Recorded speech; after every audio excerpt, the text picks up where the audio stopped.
स्वातंत्र्याच्या ठीक आधीच्या त्या काळाचा विचार करा. एकीकडे स्वातंत्र्याची आशा होती आणि दुसरीकडे देशाचं भविष्य काय असेल याची एक अनिश्चितता. याच काळात एक असं सरकार होतं ज्याच्यावर ब्रिटिश सत्तेकडून भारतीयांकडे सत्ता हस्तांतरित करण्याची प्रचंड मोठी जबाबदारी होती. आज आपण त्याच 1946च्या अंतरिम सरकारची म्हणजेच भारताच्या शेवटच्या सरकारची गोष्ट जाणून घेणार आहोत. तर हे अंतरिम सरकार म्हणजे नेमकं काय होतं? सोप्या भाषेत सांगायचं तर हे 1946 मध्ये बनलेलं एक तात्पुरतं किंवा प्रोव्हिजनल सरकार होतं. याचं मुख्य काम एकच होतं, ब्रिटिशांकडून भारतीयांच्या हातात सत्ता व्यवस्थित आणि शांततेत सोपवणं. म्हणजे बघा, जुन्या राजवटीकडून नव्या युगाकडे जाण्यासाठी हा एक पूल होता. या सरकारला इतिहासाच्या संदर्भात पाहिलं तर ते अधिक चांगलं कळेल. याची बीज 1942च्या भारत छोडो आंदोलनातच पेरली गेली होती.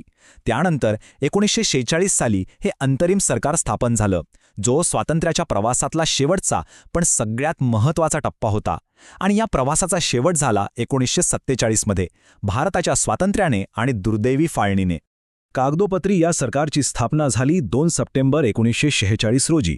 पण थांबा, ही गोष्ट आपल्याला वाटते तितकी सरळ आणि सोपी अजिबात नव्हती.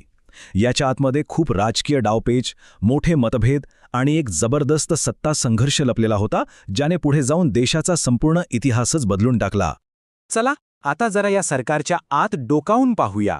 सुरुवातीला या सरकारचा चेहरा कसा होता, पहिलं मंत्रिमंडळ कसं होतं आणि त्यात कोण कोण मोठे नेते होते. सुरुवातीच्या काळात या मंत्रिमंडळात भारतीय राष्ट्रीय काँग्रेसचेच वर्चस्व होतं. जवाहरलाल नेहरू, सरदार वल्लभभाई पटेल, बलदेव सिंग यांच्यासारखे दिग्गज नेते यात होते. आणि प्रत्येकाकडे देशाच्या दृष्टीने अत्यंत महत्त्वाची खाती देण्यात आली होती. आणि इथे एक गोष्ट विशेषतः लक्षात घेण्यासारखी आहे. सत्ता मुख्यत्वे 2च लोकांच्या हातात होती.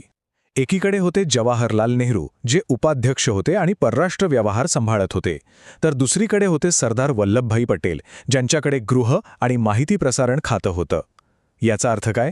देशाची अंतर्गत सुरक्षा आणि बाह्य संबंध या दोन्हीची सूत्र थेट काँग्रेसच्या हातात होती. पण मग या गोष्टीत एक मोठा ट्विस्ट आला. ज्या मुस्लिम लीगने सुरुवातीला सरकारमध्ये सामील व्हायला स्पष्ट नकार दिला होता, त्यांनी अचानक आपला निर्णय बदलला. आणि त्यांच्या या एका निर्णयामुळे सत्तेची सगळी समीकरणं अक्षरशः मुलटीपालटी झाली.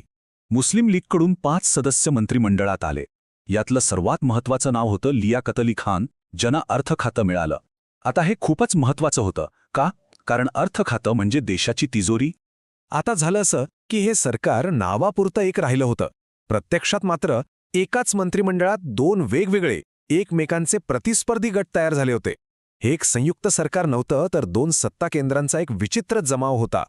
ही विभागणी किती टोकाची होती हे बघा. एका बाजूला काँग्रेस गटाकडे सरदार पटेलांच्या रूपात गृह खातं होतं, म्हणजे देशाचं प्रशासन आणि सुरक्षा त्यांच्या हातात. तर दुसऱ्या बाजूला लीग गटाकडे लियाकत अली खानांच्या रूपात अर्थ खातं होतं, म्हणजे देशाच्या तिजोरीच्या चाव्या त्यांच्याकडे. यामुळे प्रत्येक निर्णयावर संघर्ष होणं अगदी अटळ होतं. आणि म्हणूनच या परिस्थितीचं वर्णन अगदी अचूक शब्दात केलं जातं. ही युती नव्हती, तर 2 प्रतिस्पर्धी गटांचे सरकार होते. प्रत्येकजण आपापल्या गटाचे हितसंबंध जपण्यात व्यस्त होता आणि त्यामुळे सरकार चालवणं जवळजवळ अशक्य होऊन बसलं होतं. आणि विचार करा, अशा या प्रचंड तणावाच्या आणि दुभंगलेल्या परिस्थितीत याच सरकारवर एका ऐतिहासिक बदलाची देखरेख करण्याची जबाबदारी होती.